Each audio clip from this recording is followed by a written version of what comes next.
আমাদের আমির হেফাজত আল্লামা মুহিবুল্লাহ বাবুনগরী হায়াতে আছেন,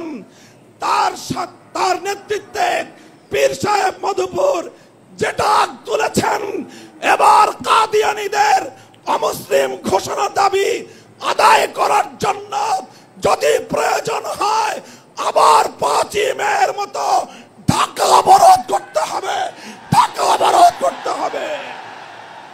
শুধু ঢাকা নয়, প্রয়োজনে জাতীয় সংসদের দিকে লং মার্চ করতে হবে, বাংলাদেশ অবরুদ্ধ করতে হবে, সকল রাজনীতি বন্ধ করে দিতে হবে, পার্লামেন্ট অচল করে দিতে হবে, সচিবালয় বন্ধ হয়ে যাবে, বাংলাদেশ থমকে দাঁড়াবে, কাদিয়ানীদের অমুসলিম ঘোষণার দাবি আদায় করতে হবে, রক্ত দিতে হলে রক্ত দিতে হবে, জীবন দেওয়ার জন্য, খাতমে নবুয়তের দাবি আদায়ের জন্য